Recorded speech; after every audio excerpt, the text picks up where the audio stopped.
ये है isotropic radiator, और रेडिएट कहाँ से हो रहा है, सपोज ये यहाँ से हम ट्रांसमिट कर रहे हैं, ठीक है, we are transmitting from this central point,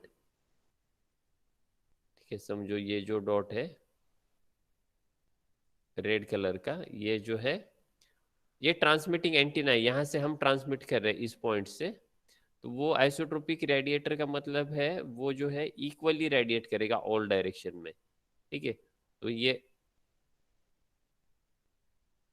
समझो स्पीयर है, एक सर्कल है, तो इसका रेडियस है आर, ठीक है। जैसे हम सर्कल के लिए रेडियस लेते हैं ना, या स्पेयर या ड्रॉ करते वक्त कितने सेंटीमीटर का ड्रॉ करना है, 5 सेंटीमीटर का, तो उसका रेडियस हम स्केल पे लेते हैं। वैसे अगर यहाँ से अगर ये पॉइंट है, ये अगर सेंट्रल पॉइंट है, और यहाँ से अगर रेडिएट हो रहा है, बराबर है, ट्रांसमिट हो रहा है, तो कितने डिस्टेंस तक हो रहा है, समझो ये आर डिस्टेंस तक हो रहा है, बराबर है।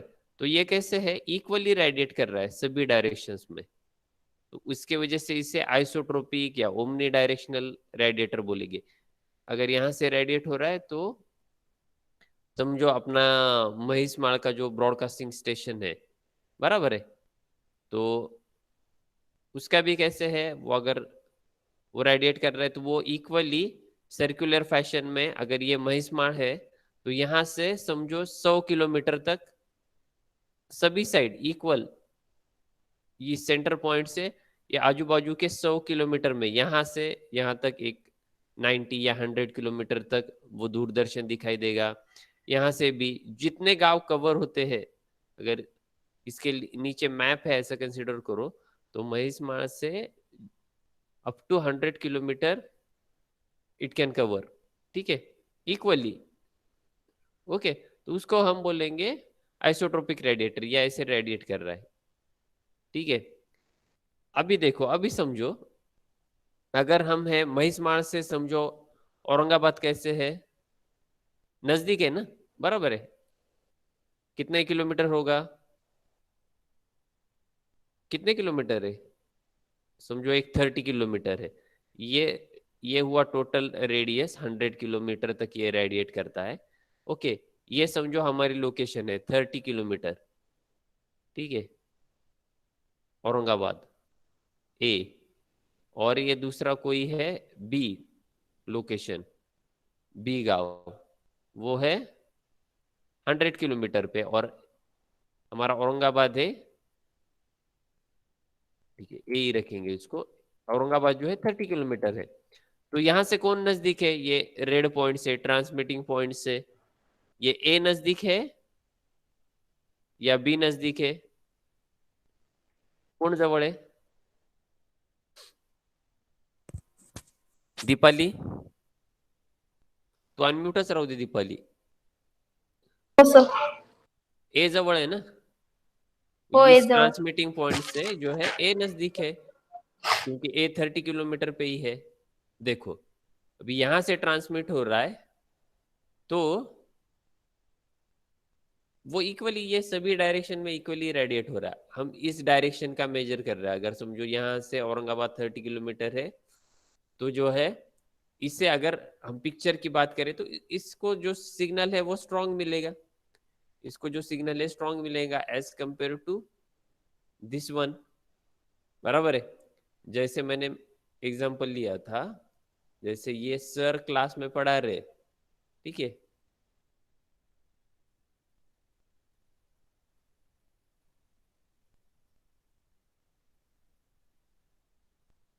ये सर समझो क्लास में पढ़ा रहे, फर्स्ट बेंच पे कोई बैठा है, तो उससे जो है क्लियर आवाज आएगी ना, ये बच्चे बैठे बेंच पे सामने, तो फर्स्ट पोजीशन पे जो बैठा है, ठीक है, उसको आवाज कैसे सुनाई देंगी, इसकी क्लियर सुनाई देंगी। ये सेकंड है, सेकंड होगा, वैसे ही थर्ड होगा, और ये जो लास्ट पोजीशन पे बैठा है, तो उसे कैसे सुनाई देगा as compare to first position, इसे कैसे सुनाई देगा, इसको कम सुनाई देगा, बराबर है ना, थोड़ा कम सुनाई देगा, ठीक है कि नहीं।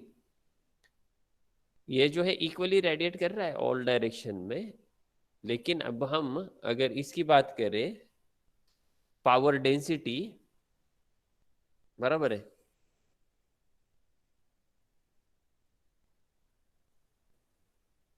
हम इस डिस्टेंस पे अगर पावर डेंसिटी कैलकुलेट करें, ठीक है, इस डिस्टेंस पे हम पावर डेंसिटी कैलकुलेट करें कर रहे एक स्पेसिफिक डिस्टेंस पे, तो फॉर्मूला क्या है, P that is power density is equal to PT divided by 4 4 pi r square. Pi r square. यहां पे देखो क्लियरली ये कैसा है, आर क्या है, are is radius of sphere, ठीक है। अगर ये जो अगर डिस्टेंस बढ़ेगा, आर बढ़ेगा, ये और तो पावर डेंसिटी कैसे होगी, कम होगी। ये पी और ये आर कैसे है, इनवर्सली प्रोपोर्शनल है ना, बराबर है। अगर डिस्टेंस बढ़ेगा तो पावर डेंसिटी कम होगी। जैसे यहाँ पे देखो ये सर पढ़ा रहे, अगर ये डिस्टेंस ज्यादा है तो जैसे हमारे इसमें दिख रहा है पावर डेंसिटी कम रहेगी। अगर डिस्टेंस कम है, यहाँ पे डिस्टेंस कैसे है, इस लोकेशन पे लास्ट लोकेशन पे डिस्टेंस कैसे है, ज्यादा है, बराबर है, तो पावर डेंसिटी कम रहेगी। अगर इससे डिस्टेंस कम है, अगर डिस्टेंस कम है तो पावर डेंसिटी कैसे रहेगी, ज्यादा रहेगी, बराबर है। वही प्रिंसिपल हम इसको लगा रहे हैं। 30 किलोमीटर पे जो है हमें सिग्नल कैसे मिलेगा, स्ट्रॉन्ग सिग्नल मिलेगा, और 100 किलोमीटर पे as compare to 30 kilometre weak signal मिलेगा। तो हम पावर डेंसिटी कैलकुलेट कर रहे हैं। पीटी क्या है, टोटल ट्रांसमिटेड पावर, यहां से जो है ट्रांसमिट हो रहा है, ठीक है, कितने पावर से ट्रांसमिट हो रहा है, that is PT, total transmitted power, ठीक है। Are is radius of sphere, ये आर इसका रेडियस हुआ, बराबर है। आर क्यों लिया हमने, क्योंकि वो इक्वली रेडिएट कर रहा है, स्फीयर के फॉर्म में, सर्कल के फॉर्म में है ना, आइसोट्रोपिक रेडिएटर है, ओमनी डायरेक्शनल रेडिएटर है। और हम कैसे कैलकुलेट करते हैं एरिया ऑफ स्फीयर, तो 4 pi r² हमारे पास है, बराबर है ना। एरिया कैसे हम स्फीयर का या सर्कल का कैलकुलेट करते हैं, 4 pi r²। तो इतना ही कहना है कि समझो, आपको एग्जाम्पल में मैंने एक फोटो डाला था, देखो सपोज वो एग्जाम्पल क्या था, an isotropic source is transmitting at power of 10 kilowatt. अगर ये 10 किलोवाट से ट्रांसमिट कर रहा है, PT is equal to 10 kilowatt है, PT is equal to 10 kilowatt है। टोटल ट्रांसमिशन पावर जो है, वो जो आपको रेड डॉट दिख रहा है वहां से अगर समझो आप कि वो 10 किलोवाट से ट्रांसमिट हो रहा है, बराबर है, यहां से, ठीक है। So PT is 10 kilowatt. And उन्होंने क्या कैलकुलेट करने के लिए बोला है, पावर डेंसिटी। पावर डेंसिटी कहाँ कैलकुलेट करनी है, at point which is 20 kilometre away from the source. यहाँ जैसे हमने 30 लिया, तो कंसिडर करो हमें ये 20 किलोमीटर पे अभी पावर डेंसिटी कैलकुलेट करनी है, बराबर है, कितनी पावर मिल रही है। तो आ हमें कितना लेना है, आर कितना लेना है, 20 kilometre, R is equal to 20 kilometre, ठीक है। तो हमें पावर डेंसिटी कैलकुलेट करनी है, अभी सभी सभी है हमारे पास, देखो वैल्यू सभी है। P इज इक्वल टू क्या आएगा formula, P is equal to क्या लिखना पड़ेगा, PT, PT कितना है 10, 10 किलोवाट है, किलोवाट को कैसे लिखते हैं हम, 10 इंटू 10 रेस टू, मैं रेस टू को ऐसे लिख रहा हूँ 10 रेस टू 3, बराबर है, डिवाइडेड बाय 10 रेस टू 3 क्यों लिया, क्योंकि किलोवाट है वो total transmitted power, divided by 4 pi.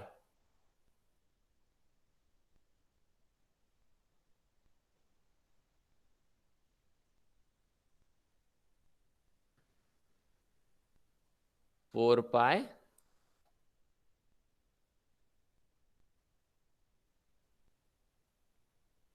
R square, ठीक है ना। तो इसमें खाली वैल्यू क्या पुट करनी है हमें, 4 पाई, तो हमें पाई पाई की वैल्यू तो हमें पता ही है, हमें खाली आर की वैल्यू अभी पुट करनी है, ठीक है। तो आर की वैल्यू क्या है बोलो, ये आर की वैल्यू क्या है, 20 किलोमीटर। तो 20 किलोमीटर को कैसे लिखेंगे हम, 20 इंटू, किलोमीटर है 10⁻³ ये आर की वैल्यू है, और आर का क्या है, स्क्वायर है, तो इसके वजह से इस ब्रैकेट को स्क्वायर कर देंगे। ये 10⁻³ है,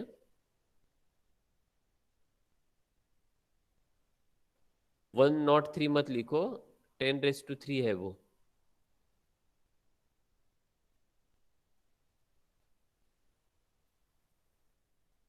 टेन रेस टू थ्री इसको कैलकुलेट किया तो क्या आंसर आता है, P is equal to power density क्या मिलेगी आपको,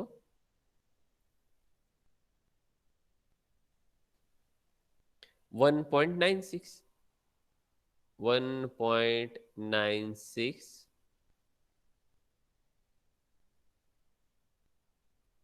ये कैलकुलेट करके देखा क्या आपने, आप यहाँ पे अभी जो है डिस्टेंस अलग लेके देखो, डिस्टेंस यहाँ पे 20 किलोमीटर लिया है ना, आप 30 लेके देखो तो क्या आंसर आता है। मैं समय देता हूँ 1-2 मिनट के लिए, दीपाली एक 5 मिनट मैं टाइम दूंगा, तो आपको क्या करना है, यहाँ पे जो 20 लिया है ना उसकी जगह 30 ले लो खाली। अगर डिस्टेंस बढ़ेगा तो जो है ना पावर डेंसिटी कम होनी चाहिए या कम होती है,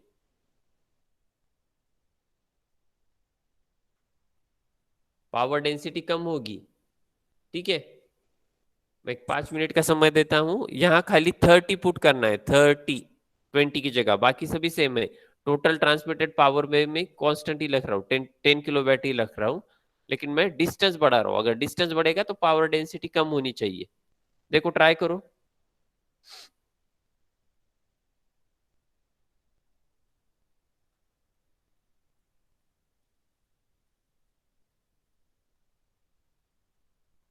सर 8.84. किती आलं, 8.84.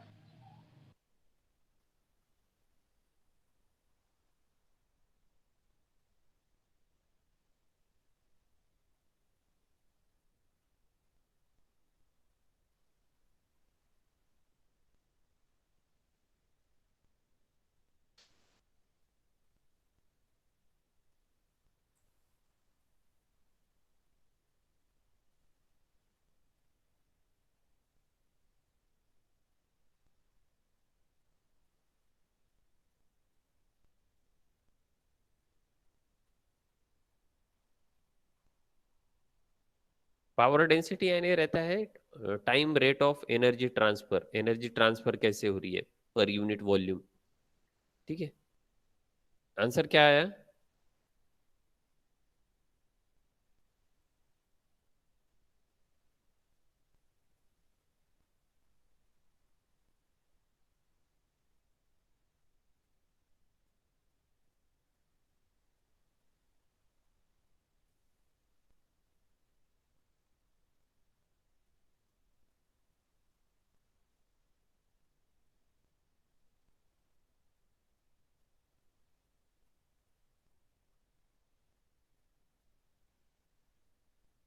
काय झालं जर 30 किलोमीटर घेतलं तर दीपाली काय झालं, पॉवर डेन्सिटी कमी झाली का जास्त झाली,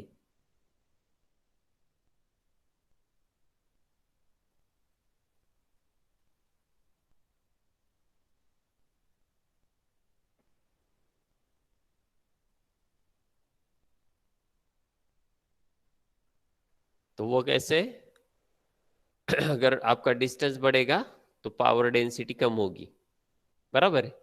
ये एग्जांपल याद रखो, आपको कोई कंफ्यूजन हो रहा है तो, ठीक है। जितने आप ट्रांसमीटर से नजदीक है तो उतनी पावर डेंसिटी जो है ज्यादा रहेगी, जितना दूर है उतनी पावर डेंसिटी जो है कम रहेगी। ओके, दीपाली काही प्रॉब्लेम आहे का? नाही सर.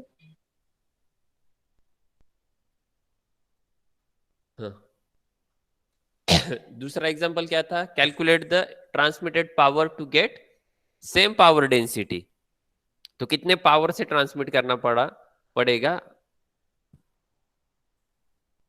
बराबर है कि हमें जो सेम पावर डेंसिटी मिलनी चाहिए, जो 20 किलोमीटर पे मिल रही थी उतने ही 30 किलोमीटर पे अगर मिलनी चाहिए तो हमें कितने पावर से ट्रांसमिट करना पड़ेगा, बराबर है। ठीक है, आपको देखो मैंने वो ग्रुप पे एक पेज डाला है, तो उसमें है वो। तो हमें क्या करना पड़ेगा, कितनी पावर से ट्रांसमिट करना पड़ेगा? If you want to receive that signal with same power density at 40 kilometre, तो टोटल पावर हमें कैलकुलेट करनी है। तो हमारा पहला आंसर क्या आया था? 1.96 या 98 इंटू 10⁻⁶ सपोज, सॉरी ये 8 आएगा। ठीक है, तो 1.98 इंटू 10⁻⁶,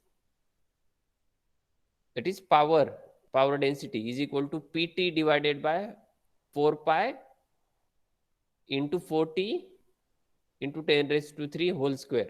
40 इंटू 10⁻³ क्यों लिया? क्योंकि हमें पावर डेंसिटी कैलकुलेट करनी है एट 40 किलोमीटर, बराबर है।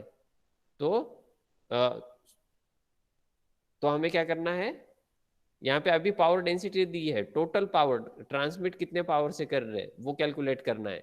ठीक है, ग्रुप पे दिख रहा है आपको, जो एक पेज डाला था मैंने, तो पीटी इज इक्वल टू वो 40 किलो वैट आएगा, बराबर है। तो कंक्लूजन क्या बनता है इससे? अगर डिस्टेंस हम ज्यादा ट्रैवल कर रहे हैं, बराबर, इसको अगर क्लियरली सुनाई देना चाहिए, इसको देखो इस लास्ट पोजीशन को, तो मुझे जो है जोर से बात करनी पड़ेगी। ठीक है ना, अगर लास्ट बेंच वाले बच्चों को अगर सुनना है तो। ठीक है, जितना जितना इसे सुनाई दे रहा है उतना उसे लास्ट बेंच वाले को अगर सुनाई देना चाहिए, तो ये जो है ट्रांसमिशन पावर जो है वो ज्यादा पावर से ट्रांसमिट करना पड़ेगा। Thus we can conclude that the double the range, अगर रेंज ज्यादा है, the transmitted power has to be increased। ठीक है, अगर 20 किलोमीटर पे समझो 10 किलोवाट पावर से हम ट्रांसमिट कर रहे हैं, अगर वही पावर डेंसिटी अगर 40 किलोवाट पे, सॉरी 40 किलोमीटर पे चाहिए, तो हमें जो है ना 40 किलोवाट से ट्रांसमिट करना पड़ेगा, ज्यादा उससे 4 टाइम ज्यादा ट्रांसमिट करना पड़ेगा, बराबर है, अगर इसे सुनाई देना चाहिए तो। ओके,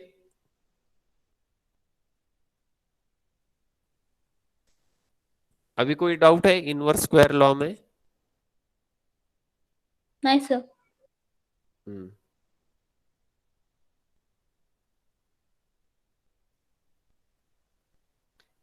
आज जो है दीपाली, शायद आशीष और जैद भी बाहर है, तो हम क्या करेंगे, आज इतना ही लेंगे।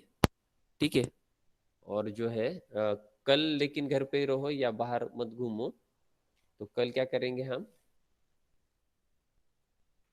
कल थोड़े इसके आगे के जो पॉइंट्स है वो देखेंगे। ठीक है, कल 11 बजे ही मैं लिंक भेजूंगा, तो शार्पली ज्वाइन करो 11 बजे।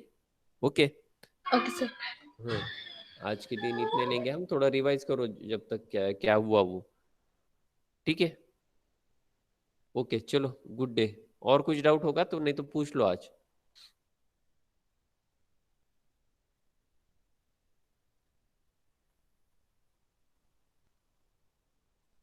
स्टॉप करूँ फिर?